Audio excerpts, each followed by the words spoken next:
শোন বাবা, তোরে বিয়া করানোর পরের থেকে আমি কোনো একটা দিনও শান্তিতে থাকতে পারি না।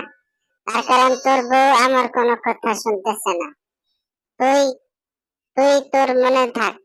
তোরা কথাবার্তা এখন আর ভালো লাগে না। তোরা এত কষ্ট করে তুই আমার ছেলে, তোকে মানুষ করেছি কুলে পিঠে করে। এখন তোর বউ দিয়ে আমাকে জ্বালাস, তুই কাজ করস না, বেকার করস, তোরে দিয়ে আমার আর সংসার চলতেছে। হ্যাঁ মা, ঠিক বলেছো। আমি একটা কাজ করব, আমি ঠিকমতো কামাই রুজি করব। আমি অনেক অন্যায় করেছি। তোমার বউ, আমি বড় লোকের মেয়ে বিয়া করে আমি ভুল করেছিলাম। তার কারণ বড় লোকের মেয়ে তোমার যে কথা শোনে না, তোমার কাজ করে না, আমি এটা জানি না মা, আমি বুঝতে পারিনি। এখন আমাকে ক্ষমা করে দাও। আমি ভুল করেছি, এখন আমি দেখি কি করা যায়। আমি এখন দেখবো।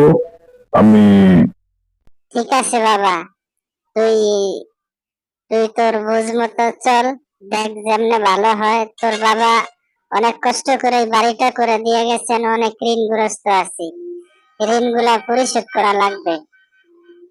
তুই যদি না বুঝস, তুই আমার একমাত্র ছেলে, এটা যদি না বুঝস তাহলে আমার কি উপায় হবে বল? আমারে তো মামলা দিবে, যারা টাকা পাবে, তোর বাপের ঋণ করে দিয়ে গেছে। এখন কি করবি বল? বিন সব কেমন আছে? আর বেশি আপনার কথা বলবেন না। ওই বিন সব কি হয়েছে বলুন। আপনার মেয়ে দিয়ে আমাকে খুব জ্বালা যন্ত্রণা করেছেন। ঠিক আছে বিন সব, আমি দেখবো এটা ভালো করে। আপনি দেখতে দেখতে আপনার কি মেয়ে দিয়েছেন, এবং আমার ছেলের হাতে ধরিয়ে, আমার একমাত্র ছেলে, আপনি এটা কি করেছেন? ঠিক আছে বিন সব, আমি এটা দেখবো ভালো করে। আপনি রাগ করবেন না, আমি এটা দেখতেছি। ঠিক আছে। এরকম দেখতে দেখতে দেখা হয়ে গেল বৌমার সাথে। আম্মা কেমন আছেন? ভালো আছেন? আমি তো গিয়েছিলাম আমার বান্ধবীর বাড়ি, আমার বান্ধবীর সাথে দেখা করতে গিয়েছিলাম। তো আপনি আমারে কি কি মনে করেন আমি জমিদার বাড়ির মেয়ে? আমি কাজ করবো কেন? আমি বান্ধবীর বাড়ি ঘুরবো, আমি থাকবো। আপনি আমার, আরে মা, তোমার কি বলো? তোমাকে আমি অত ভালোবাসি, আমার একমাত্র ছেলের জন্য তোমাকে আমার ছেলে নিয়ে আসছে। এখন তুমি আমার সংসার কথা শুনবা না, এটা হলো? তুমি কি বলো না বলো, আপনারা তো বুঝতে পারতেছেন না, আমি জমিদার বাড়ির মেয়ে, আমি কেন কাজ করব? আপনি বুঝতে পারতেছেন না। আপনার, আমার বাপের অত টাকা পয়সা বাড়ি গাড়ি আছে, আপনার, আপনি তো বুঝতে পারতেছেন না, আমার অনেক টাকা পয়সা আছে। লাগে আমি অন্য জায়গায় বিবাহ বসবো, তাও আপনার কথা আমি শুনবো না। আরে মা, আমি তো আসছি তোমার ভালোর জন্য, তুমি বুঝতে পারতেছ না কেন? তুমি বোঝার চেষ্টা করো। এভাবে দেখতে দেখতে তারা বিয়েন দুজন একসাথে স্বামী স্ত্রী কথা বলতেছে, তার ভিতরে জামাই আসতেছে। জামাই এসে বলতেছে, ভাই, ভাই, আমি অনেক আপনার বোনের কথা অসহ্য করেছি, অনেক আর সহ্য করতে পারতেছি না, অনেক অসহ্যকর কথাবার্তা বলে। সে তার বান্ধবীর বাড়ি যায়, এখানে যায়, ওখানে। ঠিক আছে ভাই, আমি ব্যাপারটা বলবো, আমি আমার আব্বুকে বুঝিয়ে বলবো। তুমি রাগ করো না, আমার একমাত্র বোন।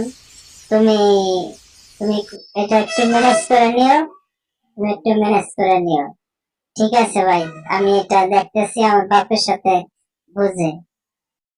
তারপর তারা দুজনে স্বামী স্ত্রী মিলে একটা সিদ্ধান্ত নিল, নিজের মেয়ে আর জামাইকে কিভাবে সুখে রাখা যায়, তার স্বামী হারা বিয়াইন ওনাকেও কিভাবে রাখা যায়। দেখো, তোমার মেয়ে তো বেশি অসহ্য করতেছে। এখন এটা কি করা যায়? তুমি একটা কিছু করো। তার কারণ হলো, এটা বেশি আমাদের মান সম্মান অনেক কমে যায়। এটা ঠিক মতো আমার মেয়েও কথা শোনে না, আমার বিয়েনেরও অনেক কষ্ট। এরকম করতে করতে তার বোনের একে বুঝাইলো, বোন দেখ, এরকম করিস না। স্বামীর বাড়ি থাকা ভালো, স্বামীর কথা শুনবি, শাশুড়ির কথা শুনবি। আর জামাইয়ের কাছে বলে দিল, সবকিছু মিলাই দিল। বাবা তুমি রাগ করো না, তুমি রাগ করো না। তোমার তোমার আমি আমার মেয়েকে বুঝিয়ে বলছি, ও কথা শুনবে। এখন তোমরা মিলে যাও, মিলেমিশে থাকো। আমার আর অসহ্যকর লাগে, তোমরা মিলেমিশে থাকো।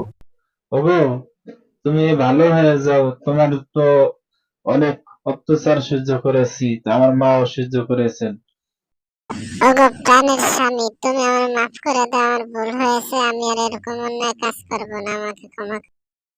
আমি আমার বাবাকে বলে তোমার জন্য একটি ব্যবসার ব্যবস্থা করে দিতে বলবো।